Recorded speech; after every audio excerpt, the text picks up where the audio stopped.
оқушылар. Сабағымызды бастайық. Бүгін оқушылар түгел ме? Онда біздің бір-біріміздің сабағымызды сәттілік үшін, сабағымызды бастамау үшін көңіл күй арқылы тренинг жасап алайық. Ал бастайық. Бір-бірімізге сәттілік тілейік.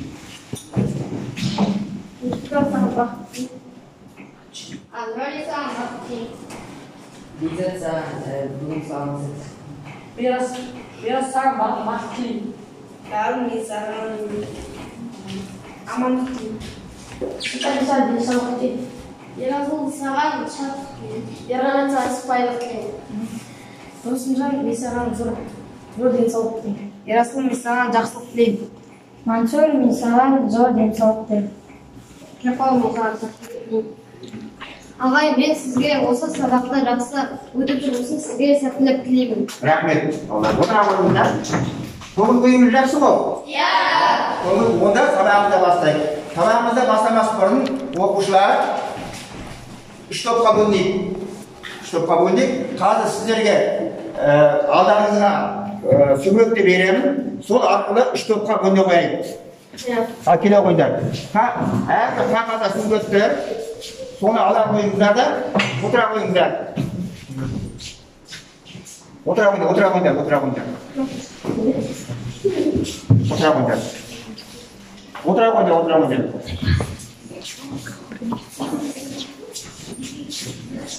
қойыңдар. Енді оқушылар, енді алдарыңызда фигурат атты бөлдік қой. Енді үш топқа бөлгесін, сендерге бірінші топ, мына топ кеме көлігі, екінші топ әуе көлігі, үшінші жер үсті көлігі. Жер үсті көлігі. Үш топқа бөлдік қой. Ал енді оқушылар, сіздерден сыныптастар әдісі бойынша үйге тапсырма сұраймын. Ал үйге қандай тапсырма беріледі? Нешінші параграф? 20-ші параграф. Көлік жолдарының түсіндіру туралы жалпы мәлімет. Рахмет, отыра ғой. Енді сіздерге үш топқа бөлдік, бәріңізге бір сұраққа қойып жауап қояйын. Бірінші сіздерге көлік түрлерін атаңыз. Екінші топқа түрлеріне қарай сипаттама беріңіздер. Үшінші топқа көліктің экологияға зияны. Сол үш топқа бір сұрақтан жауап бересіздер.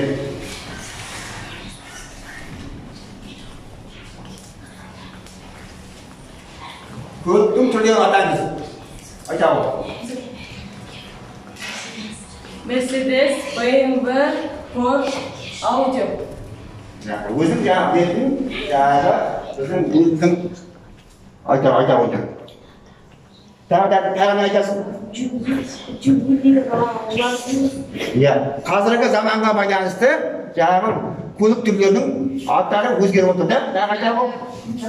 Lamborghini, Rolls-Royce. Ол шетел машиналарды қазіргі заманғы уақытта біздің бұрынғы заманымызда Жигули, Москвич көлік түрлері болса, қазір әртүрлі бағытта, шетелге бағытта біздер жақсы өмір сүріп жатырмыз да? Екінші топ айта қойыңыз. Көлік түрлерін сипаттама беріңдер. Әр көлік түрі өзіне керемет көліктер дейтін. Көліктің үш түрі болады. Жер үсті көлігі ол жолмен жүреді, ал су көлігі су арқылы жүреді, ауа көлігі ол жоғарымен жүреді. Үшінші топ айта қойыңыз.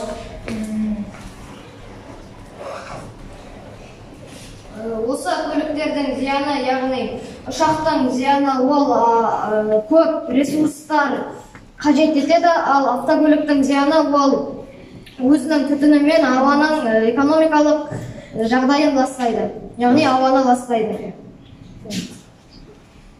Сонымен сіздер оқушылар осы көлік туралы сипаттама үйде оқып келдік те, көліктің түрлерін атадыңыздар, қазіргі заманға байланысты, бұрынғы заманға байланысты.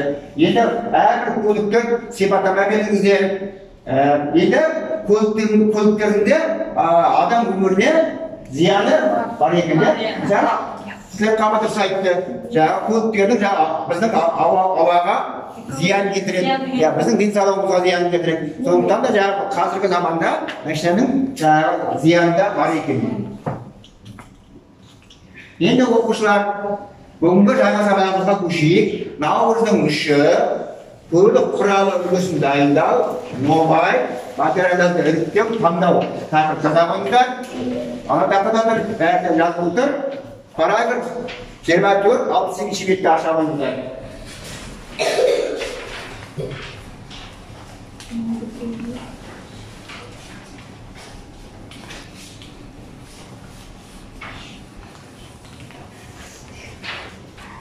Тақырып жаздық қой?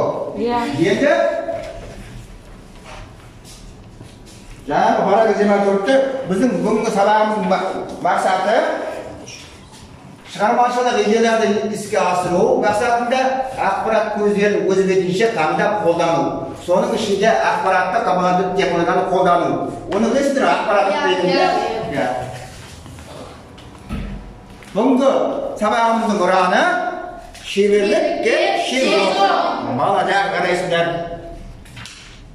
Енді өткен сабақтарымызда бізде көлік түрлерінің 3 түрі бар екен білдік те. Әуе, сосын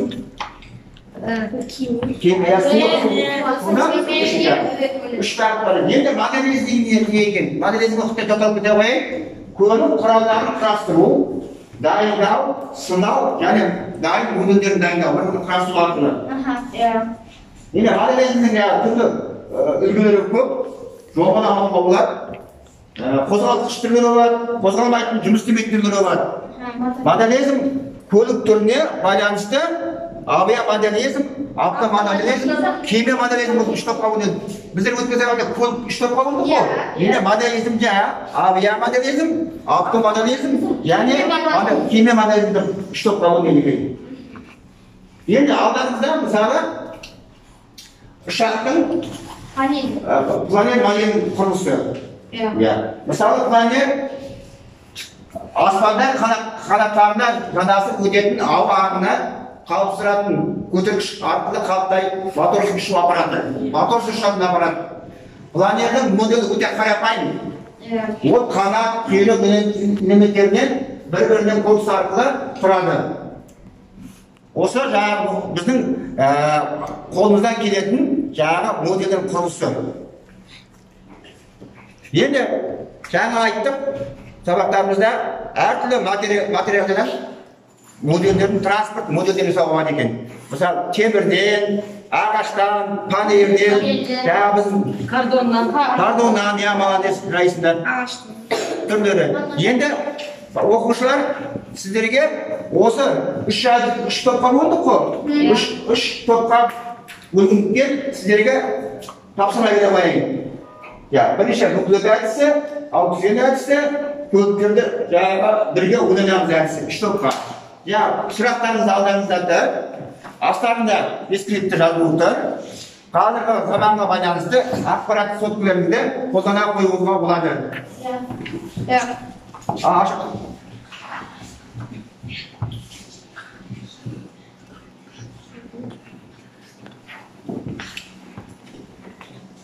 Қазақстанда көлік түрлерін анықтау, көліктердің жылына қарай анықталады.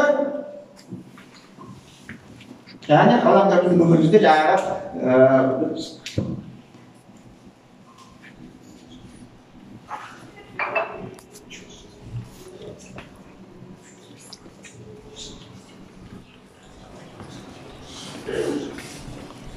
айта қойыңыздар, көлік түрлерін анықтау.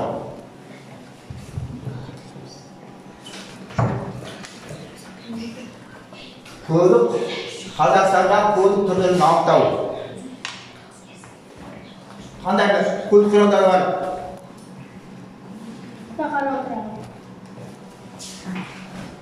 Қазақстанда BMW, Mercedes, Porsche,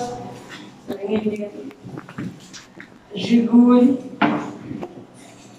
Lada деген көліктер бар. Біздің жаңағы көлік түрлерін анықтайды. Тағы Ayah,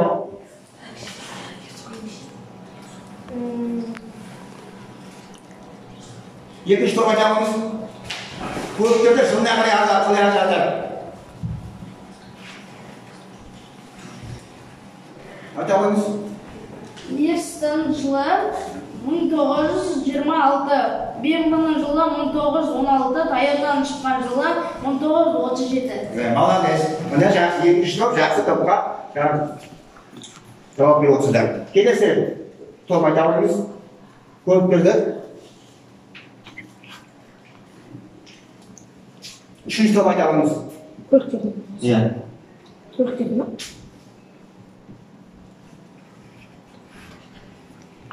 Айтамыз.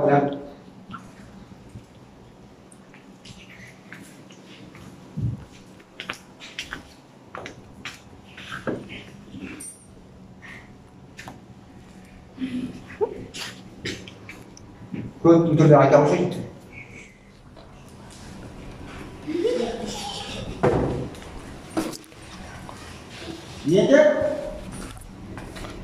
Енді мынандай сұрақ қойып, қалай ойлайсыңдар?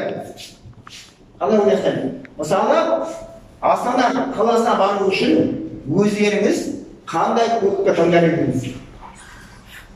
Мысалы, жаз кездеріңізде, жаңағы каникул кезде сіздер бір жерге қыдырып барасыздар, иә?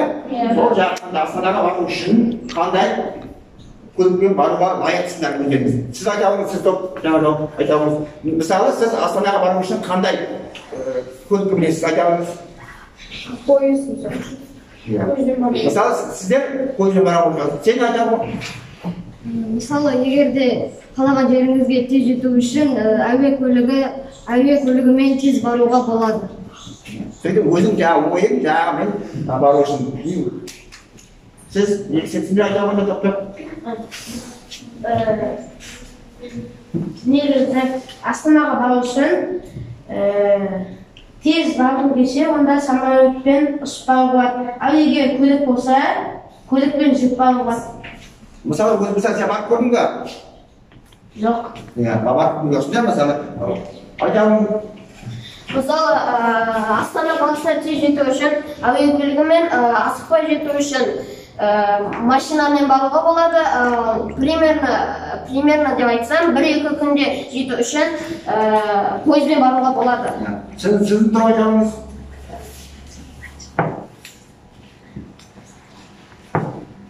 Астана қаласына өзің жылдам жету үшін әуежай самолетпен жылдам жетуге болады.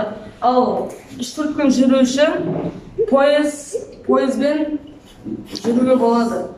Отырады. Сонда біз жаңағы іссапарға бір жерге бару үшін жаңағы көлік құралдарының жаңағы барады екенбіз. Мысалы, жаңағы өзіңіз айтыңыздар, әуе көлік арқылы жаңағы транспортпен біреулер саяхатқа кемемен шығады. Самолетте ұшақпен бару үшін сіздердің уақыттарыңызды алады. Автомобильмен баруға болады, және пойызбен баруға болады. Себебі өздеріңіздің әрбір уақыттарыңызға байланысты. Енді ой қозғауға барғанда мынандай сұрақтарымызды қояйын.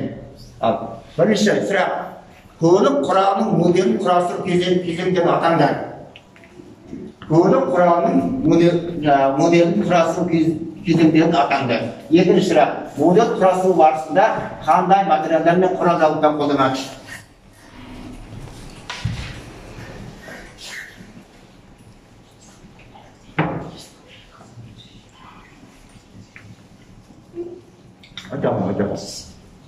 Айтамын.